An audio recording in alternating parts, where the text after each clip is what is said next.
about recursion, which is a fun topic.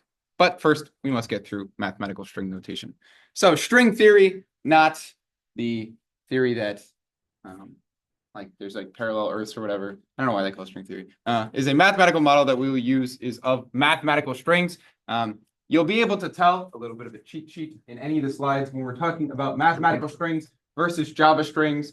We will use the green text instead of the blue text. So blue is more meant for physical things in Java. Green is more meant for ideas, concepts, or things that we abstract out into Java. So a string can be thought of as a series of 0 or more entries of any other mathematical type, say T.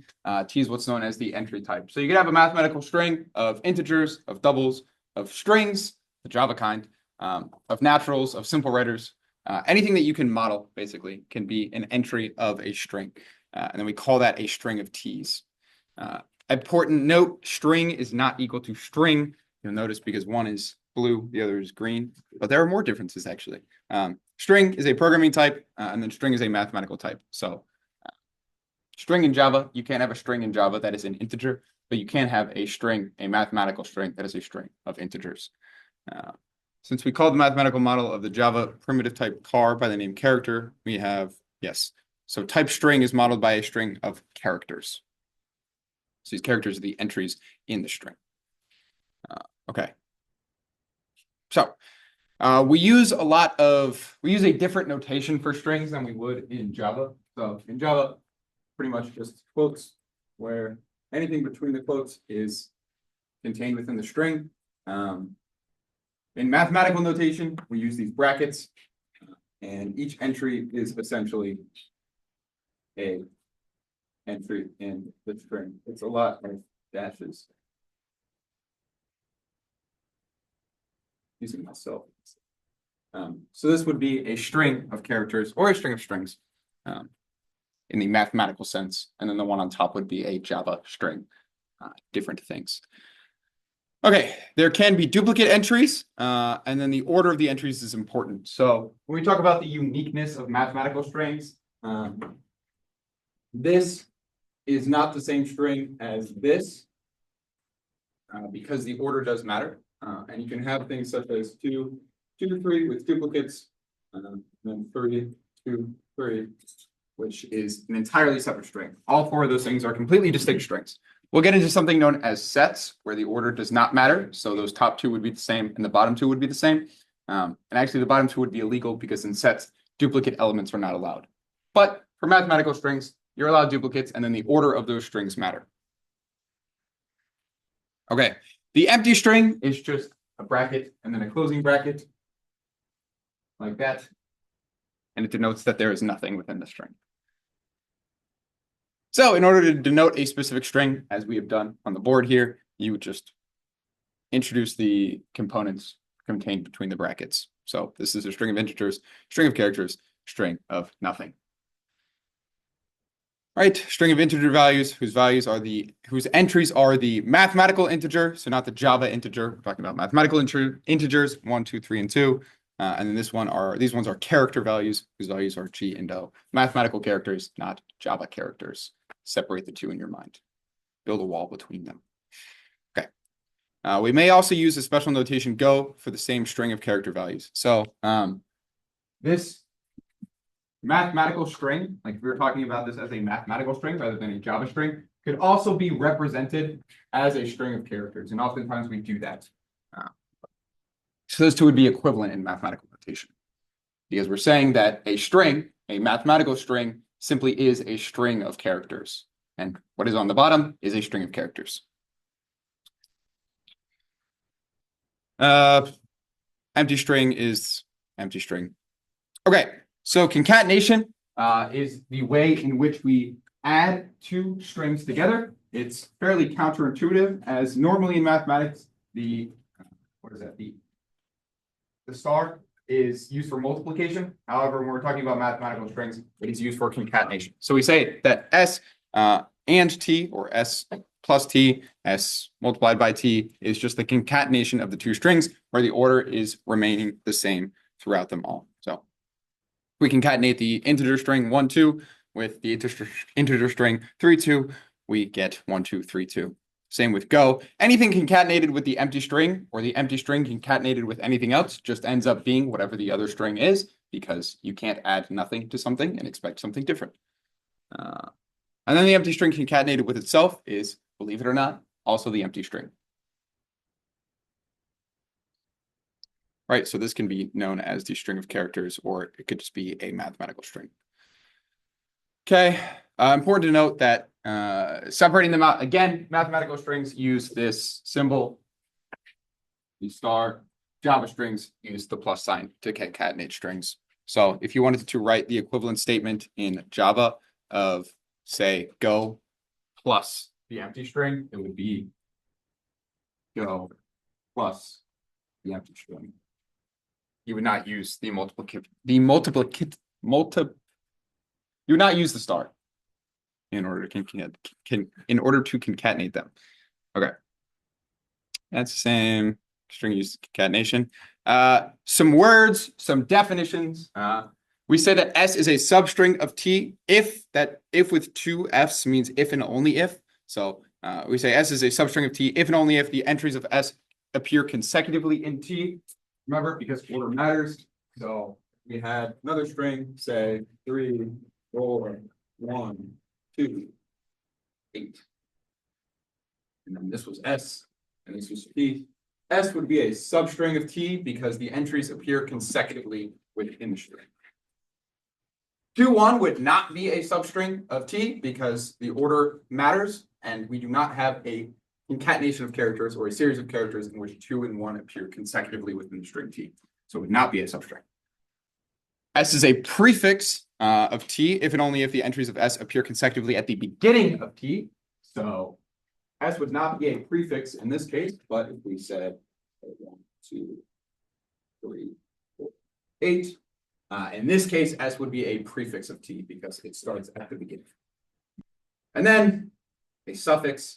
Let's say that S is now 4 and 8. This would be a suffix of T because it is the entries that appear consecutively at the end of T. Now, if S and T are the same string, so like let's say this is S again, and we have a T, which is 1 and 2. S is both a substring, a prefix, and a suffix of T, as well as T being a prefix, suffix, and a substring of S because they're the same. And then if we add is not for each of these, we can say the opposite. So we would say that this string right here is not a substring of this string because they do not appear consecutively. It's also not a prefix because the values are not at the beginning. It's not a suffix because the values don't appear at the end. Questions so far? Yeah. IFF meaning if and only if, is that like a CS thing, or is that just kind That's like I think it's like a mathematical notation thing. Oh, okay. I just hadn't seen that. Yeah, you'll take this class called 3345 and you'll get into proofs, and I think you use it in that a lot. Okay. It's an awesome class. Yeah. Okay. Length. Oh, sorry. It'd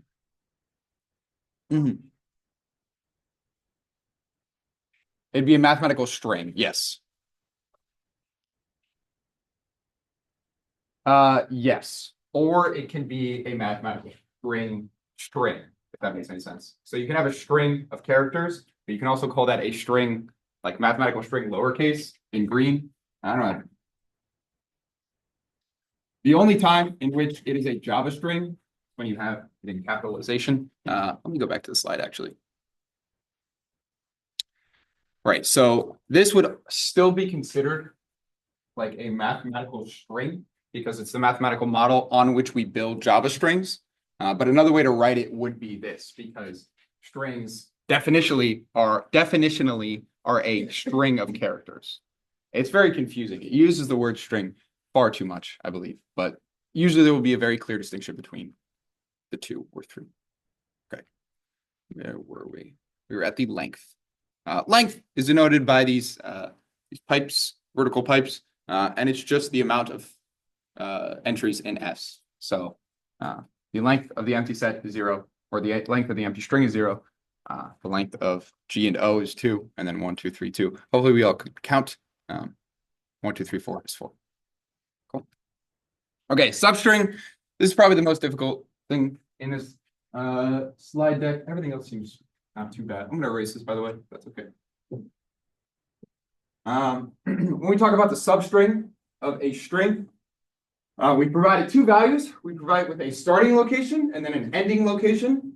The starting location is inclusive, meaning we include the entry at that position and go until the ending location, which is exclusive, meaning we do not include the character or the entry at that location. So I is the beginning location, J is the ending location. Usually in mathematical notation, this bracket here means inclusive. So we include the entry at that location, and then this angle bracket means exclusive. So we would exclude the character or the entry at that location. Position K, I and J both need to be within the length of the string because otherwise you'll get an out of bounds error, or you won't be able to tell me what the fifth entry of a string is that only has 4 entries. It's impossible. Okay. And then you can't call a substring on the empty string because that's illegal. So substring of S starting at position I, inclusive, ending at position J. The example here is we have a string go Bucks. So we can write it here. If you're ever confused, just write it out and then label all of the indices of go Bucks. So start at 0, 1, 2, 3, 4, 5, 6. So this first one here, we're saying that inclusively we start at 0 and we go until the length of the string. So length of the string is 1, 2, 3, 4, 5, 6, 7. So length is length of the string 7. So we're saying we want to go from position 0 to position 7, exclusive. So we start 0, 1, 2, 3, 4, 5, 6, 7 here. We don't include 7, so it's just the entire string. Perhaps a more interesting example is the second one here, where we start at position 2, inclusive, and we go until the length of the string S minus 1, which is 6. But since it's exclusive, we start at the left here, and so that would just be the string block. If you start and end at the same position, since one is inclusive and the other is exclusive, we start at 1, so we're saying, hey, include this, but also exclude this, so it's just the empty string. And then our old friend concatenation, we start at 2, and then we go till 3, but we don't include 3, so it's B, and then we start at 5, and then we go till 7, but we don't include 7, so it's BKS box. When in doubt, just write out the string and label the indices, and then put a box around them, because you will be better for it. Questions? Awesome. Okay. Another concept is the reverse of the string, which astute viewers may understand is just the reverse order of the string. So if you have 1, 2, 3, 2, the reverse of that is 2, 3, 2, 1. You have go, it's OG. And if you reverse the empty string, you get, you guessed it, another empty string. And then the final thing that we'll talk about is permutation. So S1 and S2 are permutations if they're simply reorderings of each other. So the permutation of 1, 2, and 3 and 3, 1, 2 is correct because if you just rearrange the elements in that string, you get the other string. 2, 2, 1 and 2, 1 are not permutations because you cannot reorder any of them to be equal to each other. And the empty string is a permutation of itself. Okay. Oh, I lied. Another thing. The occurrent counts of an entry in X is the number of times that it appears. So the occurrent count of that first string of 2 is 3, because if you count all the 2's, it's 3. The occurrence count of 4 in that second string is 0 because it doesn't appear. G is 1 in that third string. And then anything that you try to count in the empty string will return 0 because there's nothing in the empty string. Okay, that's strings. That's the nice part of today's lecture. Any questions? Cool. I'm gonna erase this. Now we talk about recursion. And if you've heard about recursion before, throw away everything you know about it because OSU CSE teaches it in a much, I'll say, more interesting way. If the PDF will load. There it is. You guys almost got away. Okay, today we're going to be talking about recursion as well. I lied to you. I think I said that there were 2 flavors of methods. There are actually 3. I'm going to try over here. What are the 2 types of methods that we've talked about so far? Static and public, or Instance. Assist there. Okay. Static and instance. What is the main difference between a static method and an instance method?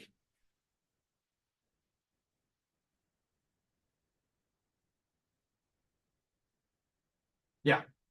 For the instance method, we need to call it from the object. Yes. So an instance method needs an object to call it on. And a static method can simply be called. Now, the third type of method that we talk about in this class, and the one we're going to be talking about today, is a recursive method. At its most basic definition, if somebody said, hey, what is a 1-sentence definition for a recursive method? It is a method that calls itself. So inside the method implementation, there will be a call to itself. It's like inception. But in order for recursive methods to work, there are a few stipulations that need to be on it, because you can imagine if you just call a method, which calls a method, which calls itself, which calls itself, which calls itself, you're going to have a bad time. And Java's going to throw you in jail. Okay. So, remarkably important concept and programming technique in computer science is recursion. A recursive method is one that calls itself. There are 2 quite different views of recursion.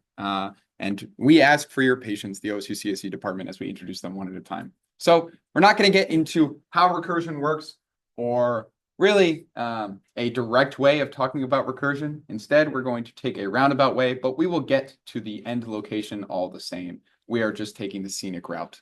So bear with me. Okay, there are some questions that you should consider. How should you think about recursion so that you can use it to develop elegant recursive methods to solve certain problems? So that's the first question. How you should think about recursion. Next, why those recursive methods work, which I don't think we get into today. And then finally, how those recursive methods work. And we'll come back to that. And then here's their comment. If you start by insisting to know the answer, you may never be able to fully develop elegant recursive solutions. So if you don't pay attention to this lecture, you're just cooked. Like, you will never develop fully recursive methods, is what their claim is. I don't know if I agree with that fully, but okay. The probing example that we have here, box that off, is a method in which you must reverse a string.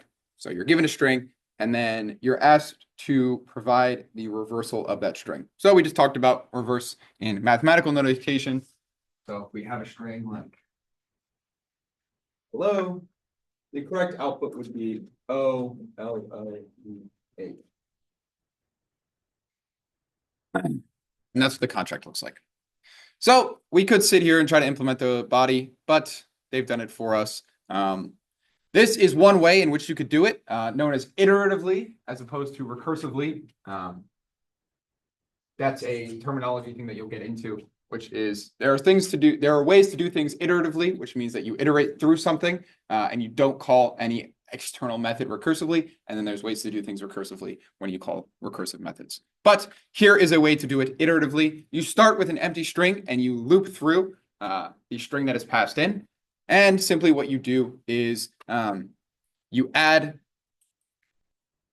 the character string at I to the suffix of whatever you've already done. So the first time through this loop, you would start by adding to the empty string the character at string I.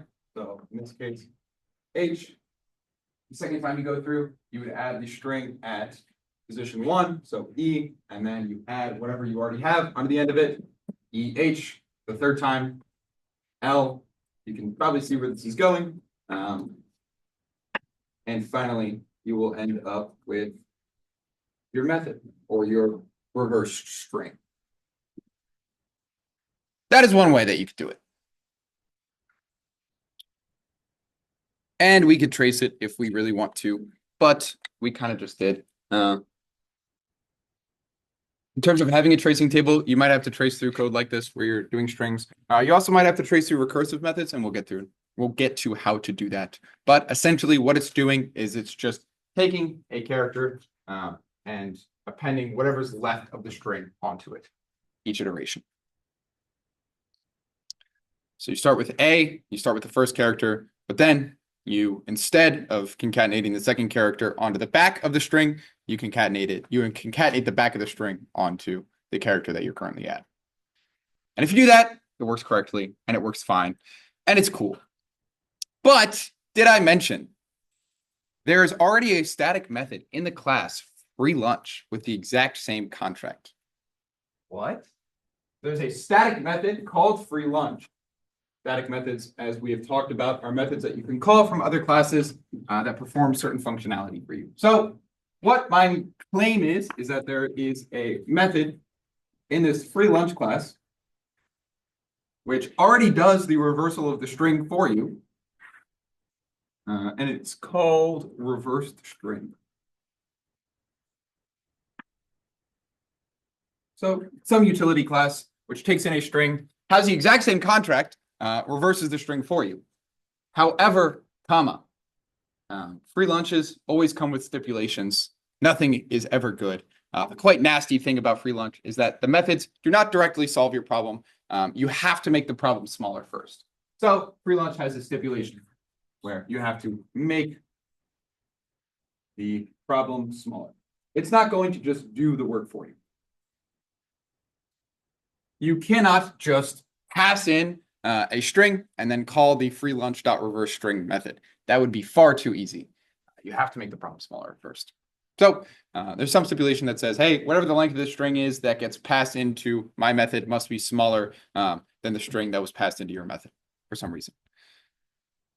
And so this is the case with all recursive methods, is that this is something I did, but my 3 rules for writing recursive methods. This is like trademarked me. This is not OSU CSE, so take it with a grain of salt. The first thing is that there must be a way in order to make the problem smaller.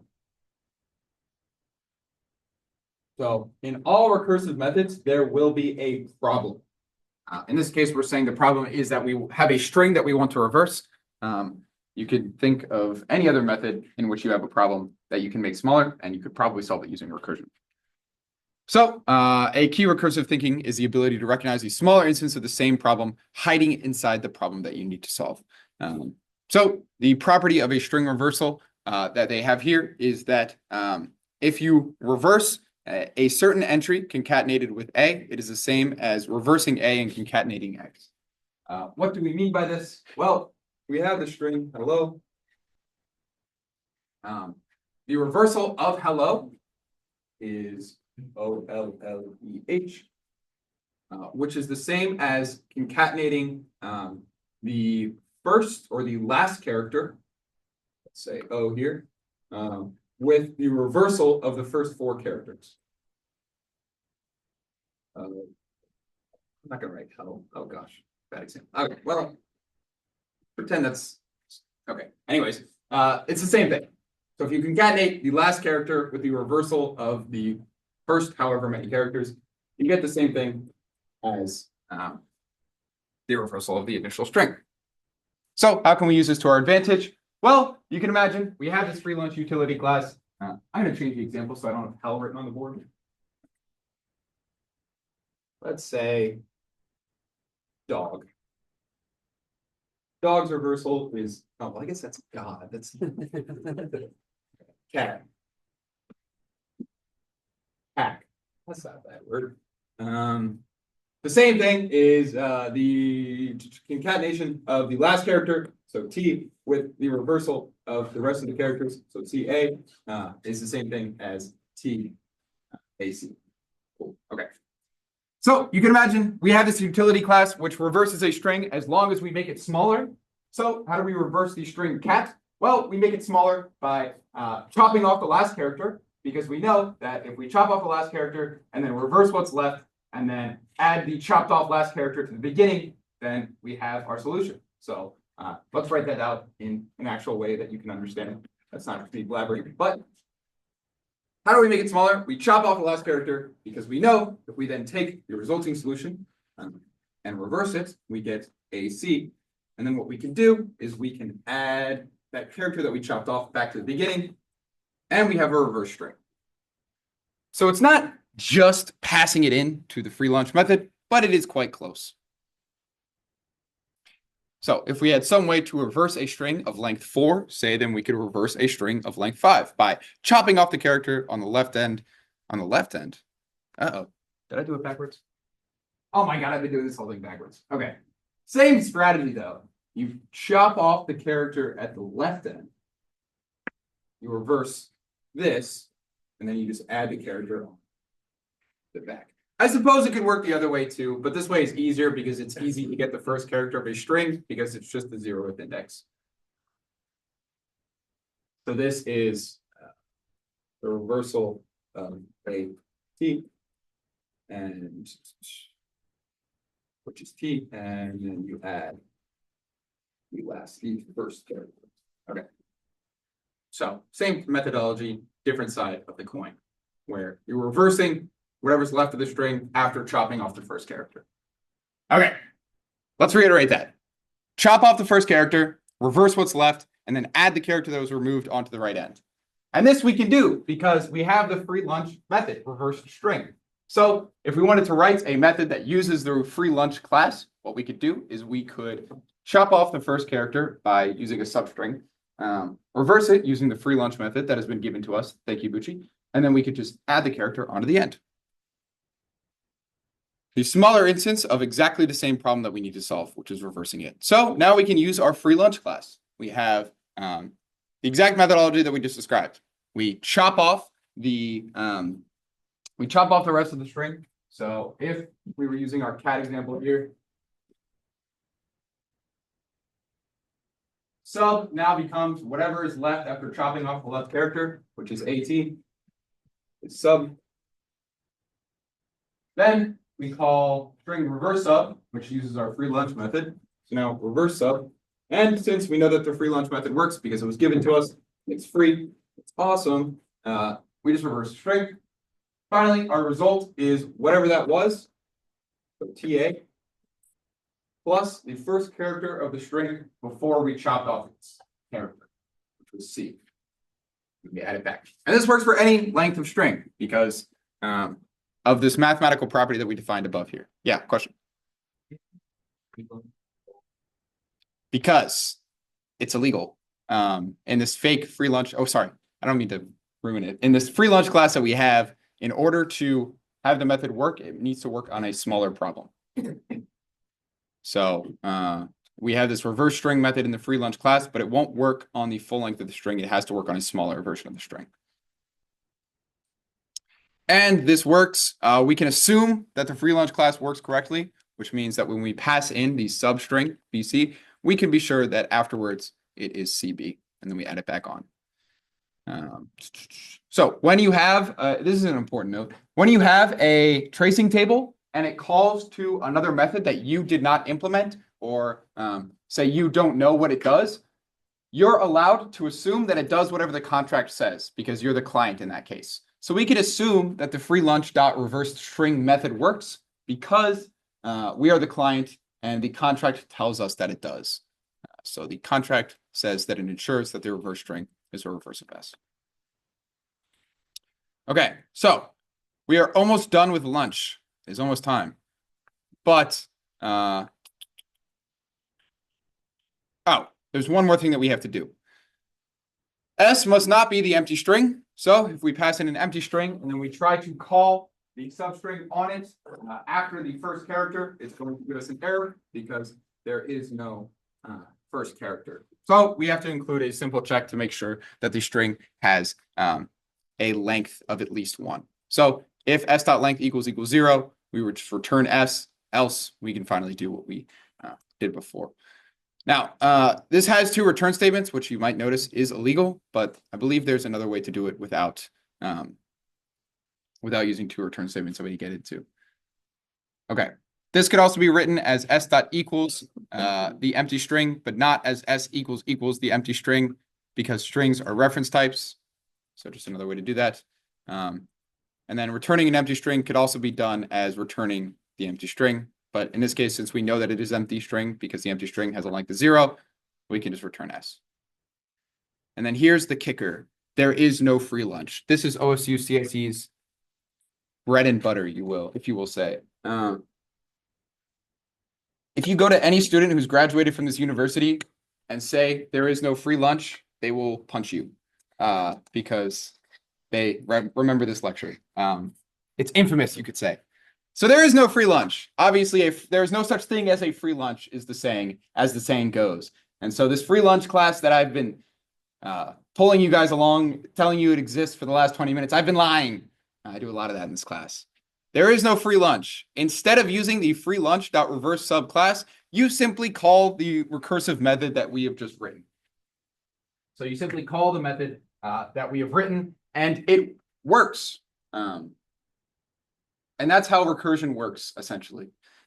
You think about how you can work with the smaller method or the smaller version of the problem. You make a recursive call, and you introduce what is known as a base case. So instead of using this free lunch class, which does the method for us, we simply swap in the method that we have written, and it works just the same. There is no free lunch. Don't worry, we'll get into examples. And if you're confused, that's by design. Okay, we just wrote the code for the reverse string, so we can call our own version rather than the one from free lunch. We just wrote a recursive method. If your code for a method is correct when it calls the hypothetical free lunch version of the method, which is on a smaller instance of the problem, then your code is still correct when you replace every call to the free lunch version with a recursive call to your own version. That's why you need to make the problem smaller, because otherwise it will just infinitely loop. Okay, if the call that makes a call to free lunch.reverse string is correct, then so is the correct that makes a recursive call. This is only true because reverse string works on a problem that is smaller. So if we go back to our example and we trace through it, you will see that it is exactly the same and it does the exact same thing that we just talked about. So here is the new code, which is a recursive call. And let's say that S in this case is ABC. Ooh.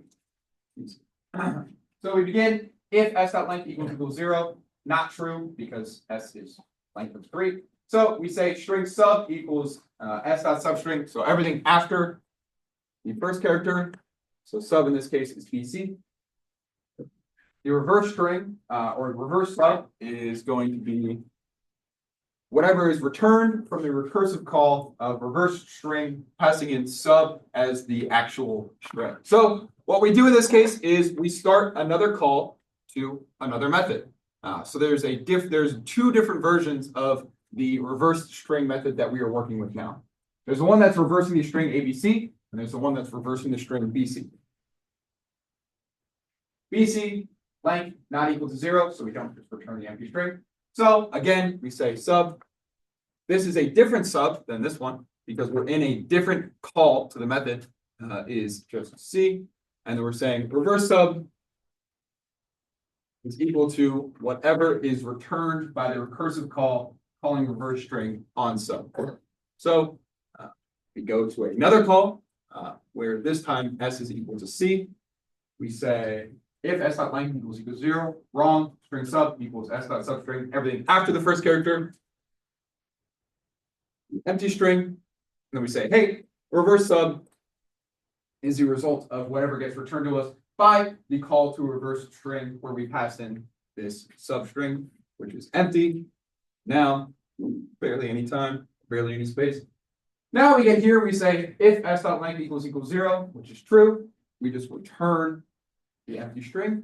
So now we can start going back up all of the calls that we've made and actually complete the code. So we now have the result of reverse string for our third call. And we say that result is equal to reverse sub plus S.car at 0. So reverse sub is the empty string. S.car at 0 is C. Result is C. So this result gets passed back here to result or to reverse sub, which is the resulting calling reverse string on the string BC.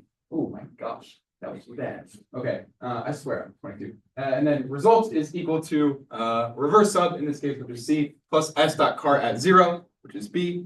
So result going to be BC. And you can see where this is going. This gets copied back to the result of calling reverse sub on ABC. Wait, did I do that right? Reverse sub plus it's backwards. CB, which is passed back here. And then finally, result in this case is going to be equal to CB plus whatever the string at character 0 is. And you'll notice that in all of these three calls that we've made, in all of the recursive calls, what gets returned back is the reversal of the string. So the reverse of C is C, the reverse of BC is CB, and the reverse of ABC is CBA. So there we go. We just traced through your first recursive method. That is how I would recommend doing it on like an exam, is splitting up each of the recursive calls and then just keeping track of the variables. Okay, no free lunch, recursion, awesome. Okay, and then there's a method which has no multiple returns because it's not best practice. So in this case, if s.length is greater than 0, then you do the whole chop off the left character, reverse the rest of the string, add it back to the end. If not, you just return result, which in this case will be the empty string. Okay, another example. Suppose that you wanted to implement the increment method for a natural number, whose contract is simply just updates n, ensures that n equals n plus 1. And there's a way to implement it using only the kernel methods, which are multiply by 10, divide by 10, and is 0. It's not as easy, considering you might just think that you just add 1 to whatever the leftmost digit is, 4, 3, 2, 4. So you might just think that you can divide by 10, which gives you the last integer, append 1 to it, or add 1 to it, because it's an integer, and then multiply by 10, and then add it to the back. But it becomes a little bit more difficult when you say have 4, 3, 2, 9, chop off the last digit using divide by 10, add 1 to it, and then add it on to the end. Now it's 4, 3, 2, 1, 0, which is the Colombo-Rosario code. I didn't even do that on purpose. Okay. So smaller problem is simply that you have to add 1 to any of the digits that you're working with. So the smaller problem of, say, incrementing 4, 3, 2, 0 is the fact that you have to increment this digit right here. So the smaller problem in this case is you have to increment only one of the positions instead of all 4 of them. And if you increment one of them, then you increment all of them. So here's an example of how you would do it for these different examples. Now, in the case where the last digit is 9, the methodology is to add 1 to the last digit. And if it's 10, then reset it back to 0, and then add 1 to the next digit. And that's the methodology that we use for recursive methods. Okay, smaller problem. If we had some way to increment a number with, say, 4 digits, then we could increment a 5-digit number by taking off the ones digit, incrementing and asking, is there a carry? Have we hit 10? If there is, then incrementing what's left and then putting back the updated ones digit. So multiple carries don't matter because in the code or since we have a method which automatically does 4, we don't have to worry about them. So the smaller problem is incrementing what's left. Can now use our free lunch class. So here is the methodology that we just described. Int ones digit equals n dot divide by 10. So in this case, ones digit is going to be equal to, we're going to call it OD, 0. Then since that's an integer, we can just add 1 to it. Then we ask ourselves, do we have a carry? Is the 1 digit equal to 10? It is not. So all we have to do is call n dot multiply by 10. This is n in this case. And we have our answer, 4331. That's a boring example though. So let's go to a more fun example of 449. In this case, we do the same thing. N is equal to 449. We call n dot divide by 10, which chops off the last digit. Puts this in the ones digit variable. We increment it. It equals 10. Now we ask the question, is one digit equal to 10? It is. So we set it back down to 0. And we recursively call, or sorry, we're still in the free lunch mode. We call this method free lunch.increment n, which can increment a number as long as the problem is smaller. And we can call it on n because 44 is smaller than 449. So this is the smaller problem. It's the smaller version of n. And so we increment 44 to be 45 because we know that that works with free lunch. And then we end up multiply by 10 and add the 0 back. So that becomes 450. And it works with multiple carries because we know that free lunch will always do what we say it to do as long as it has a smaller version of the problem. So we have 1, 9, 9, 9, 9, 9. Chop off the last digit. That's not an error. Ones digit, increment it to 10. We say, 10, 0. We have to increment what's left. If you just increment 19,999, it becomes 20,000. And so then we add it back and we have 2,200,000. Thank you. I'm not the best at math. Yeah. And so again, there is no free lunch. So instead of just calling the free lunch.increment, we just call increment n. So this is the way in which you should reason about writing recursive methods at first is assuming that you have a way to complete the thing that you want to do as long as the problem is smaller. So that's the first step, make the problem smaller. And then you add your recursive call. So the thing that actually does the free lunch methodology.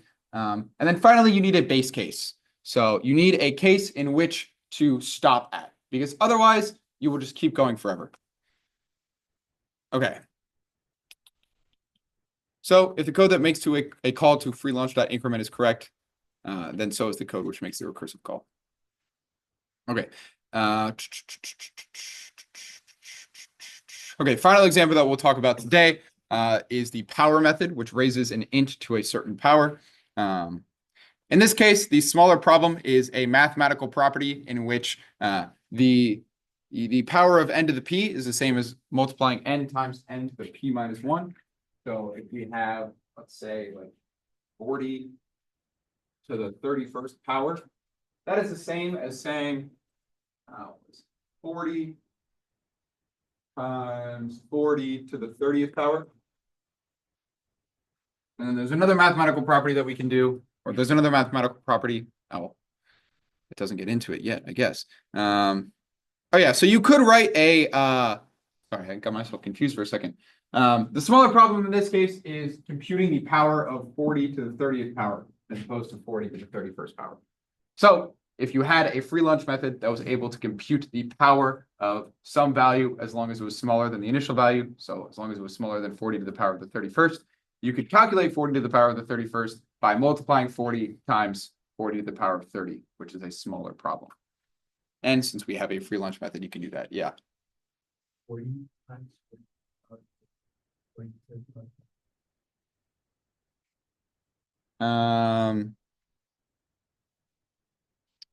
Because mathematically it is so. Because 40. Yeah, I think that's true, is it not?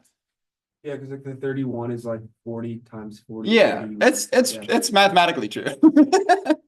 You had me confused for a second.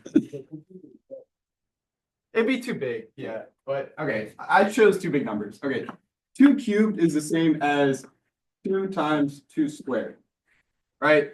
Wait, so don't you like add the exponent? Like, Yeah, so this is 2 to the first. so like for the other one, it would be like 31. Yeah. Oh, I thought it said 34. Oh, yeah, no, I can't write. That's my bad. That's a 1. You're doing great. Okay, that's the smaller problem. So you can write code for this. The base case in this case is once you get to 0, because obviously you can do negative powers, but it would be pedantic. Okay, another problem that might help you is another mathematical property where if p is even, the result of, let's say, 2 to the power of 14 is the same as 2 to the power of 7 squared, because you can just multiply the exponents. So if you combine these, you can make a pretty fast powering algorithm where if the exponent is even, you use this mathematical property, and if n is, or if p is odd, you use this mathematical property. And sure enough, you will end up having to do it in a lab. So based on this, you could write a recursive powering method wherein if the exponent is even, you use that mathematical property where you set it equal to itself to the exponent divided by 2 squared. And if it's odd, you use the first one, which is you multiply it by whatever the main number that you're trying to take the power of is, multiplied by that number to the power minus 1. And this is known as the fast powering algorithm.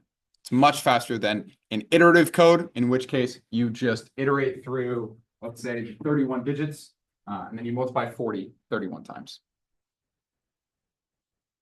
Okay, so in terms of recapping, use free lunch when you need to solve a smaller problem of the same kind, making sure that it really is smaller in some sense.